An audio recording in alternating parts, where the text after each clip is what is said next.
It's me again, Teacher Vernix. Behind me is the very famous San Agustin Church of Paway, Ilocos Norte. This church is one of the oldest churches and famous tourist destination here in the province.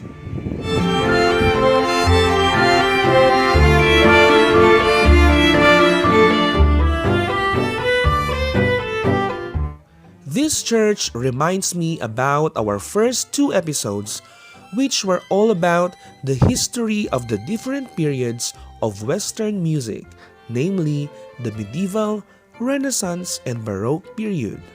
In those lessons, we were able to listen to some sacred music, Gregorian chants, and great compositions that are commonly used by the Roman Catholic Church.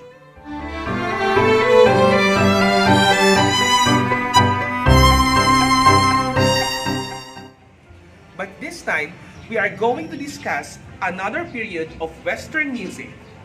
Come and join me, and let's discover the music of the classical period.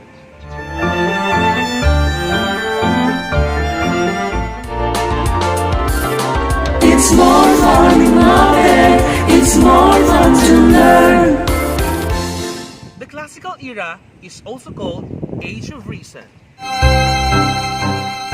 The cultural life was dominated by the aristocracy as patrons of musicians and artists generally influenced the arts.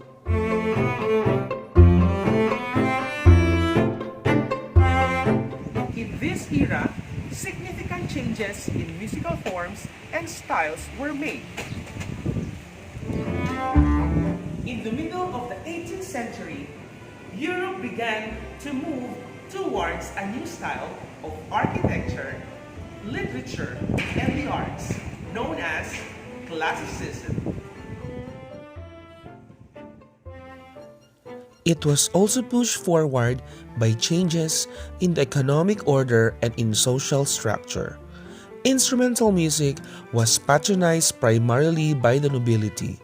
One important historical events that occurred in the West during this era were the French Revolution and the Napoleonic Wars, the American Declaration of Independence in 1776, and the American Revolution.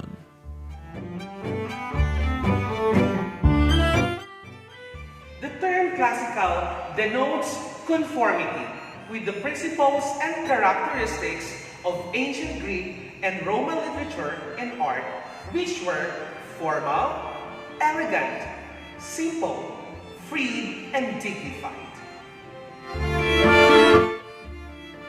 The same characteristics may also describe the melodies of the classical music. Harmony and texture are homophonic in general. The dynamics of loud and soft was clearly shown through the extensive use of crescendo and diminuendo.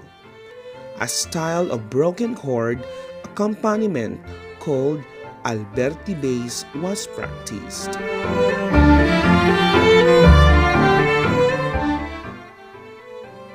In the case of music, as in other arts, the term classical indicates the presence of an established or long-standing tradition. While the roots of classical music extend back to Gregorian chant, three developments occurring in the 11th century are often regarded as marking the beginning of the classical tradition in Western music.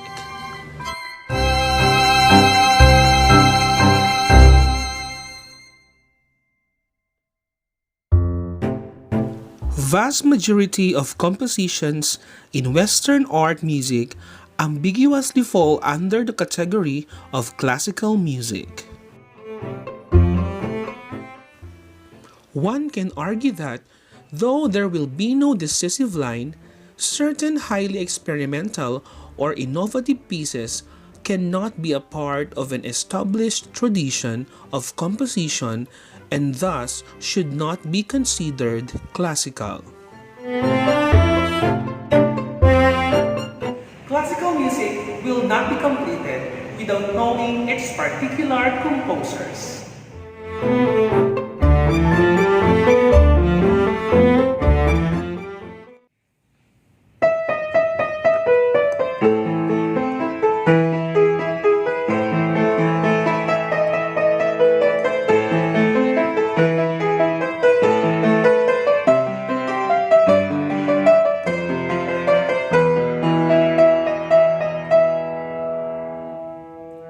Are you familiar with this piece?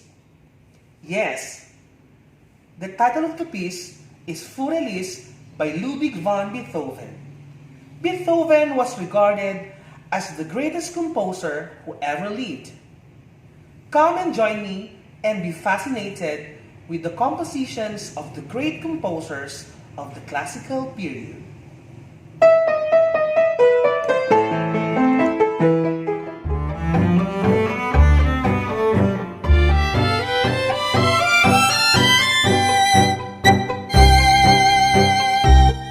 Franz Joseph Haydn.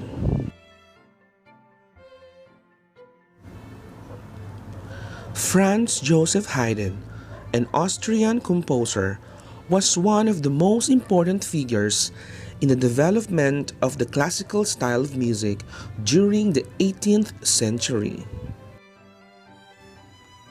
He helped establish the forms and styles for the string quartet and symphony. Haydn was a prolific composer, and some of his most well-known works are Symphony No. 92 in G major, Emperor Quartet, and Cello Concerto No. 2 in D major. His compositions are often characterized as light, witty, and elegant. The movie hit Bird Box features his composition Piano Sonata No. 47 in B minor. Haydn had a hard childhood. At 6 years old, he had to work as a boy singer in a choir, and after his voice broke, he had to earn his money by playing dance music and serving as a butler. Becoming famous for his compositions, Haydn was employed as Kapellmeister by Fürst Esterházy in Eisenstadt in 1761. For 30 years, he served him and composed his pieces for the pleasure of the aristocrats. His musicians used to call him Papa Haydn, as he was caring for them and was socially engaged.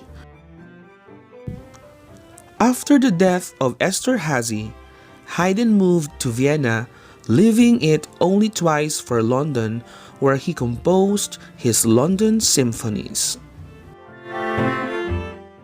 Let us listen to Haydn's Sonata No. 47 in B minor.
Wolfgang Amadeus Mozart.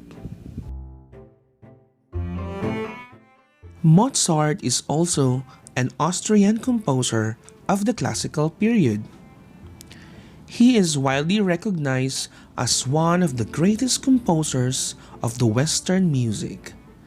He is the only composer to write and excel in all the musical genres of his time. Rumored to have had the ability to play music at the age of 3 and to write music at age of 5. Mozart began his career as a child prodigy.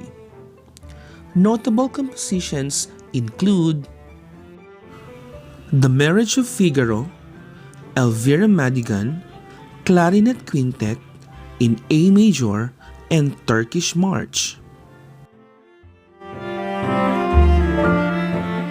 Mozart was already playing violin and harpsichord at the age of 5. At 6, he was recognized as an exceptional pianist and composer of excellent music at the age of 7. At the age of 13, he had written sonatas, concertos, symphonies, religious works, and operas. He was known and experimented in all kinds of music and composed hundreds. Unfortunately, due to mismanaged finances, he lived his life in poverty. He died young and was buried in an unknown grave. To give us some taste of the musical pieces of Mozart, here is Michael Angelo V. Ramel from Bacara, Ilocos Norte, a graduate of BS Accounting Technology 2015 and BS Accountancy 2016. He pursued his piano lesson at VMF Piano Instructions from 2010 to 2011. And now, he is currently working as an audit and assurance supervisor at KPMG Philippines.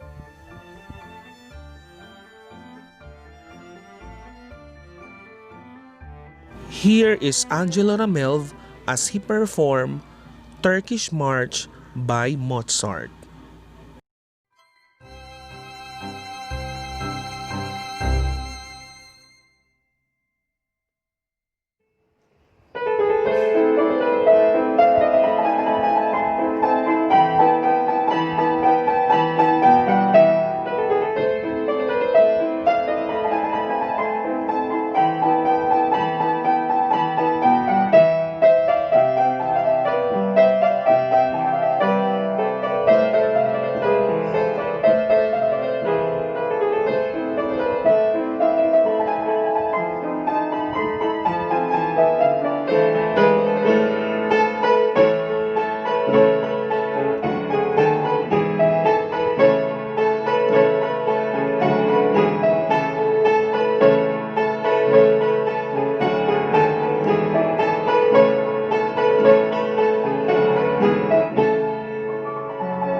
Ludwig van Beethoven. Beethoven is a German composer and a pianist. He is widely regarded as the greatest composer who ever lived. He started learning piano around the age of 4, and he was taught by his father. He had a natural gift and got good quickly. He expanded the classical traditions of Joseph Haydn, one of his teachers, and Wolfgang Amadeus Mozart, and experimented with personal expression, a characteristic that influenced the Romantic composers who succeeded him.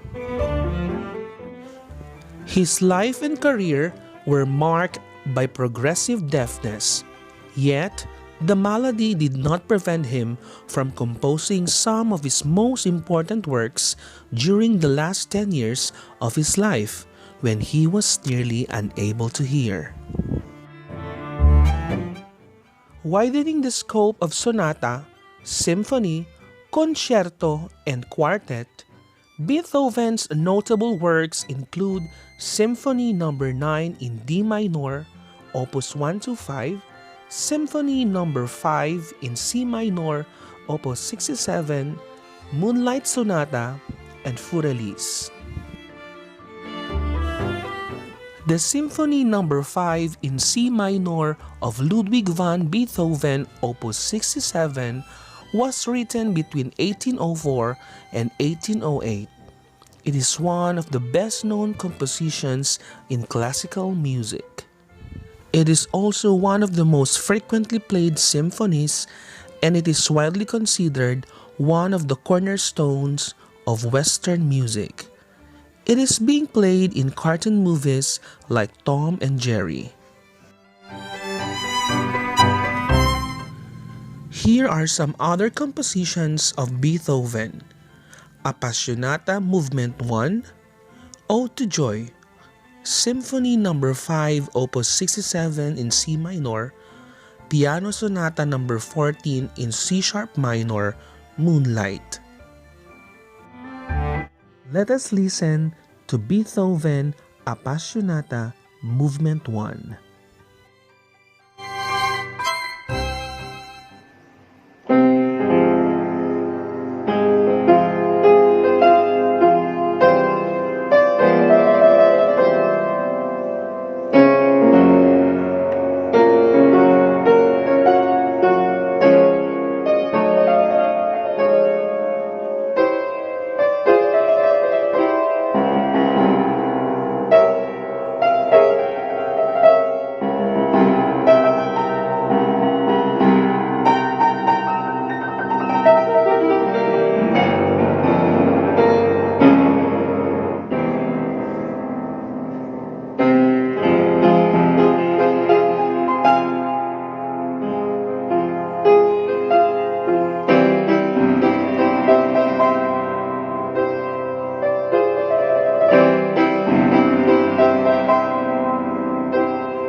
that's all for our first episode. I know that with this short period of time, classical music has filled your senses and built your interest in music. So that's all for today. See you next time.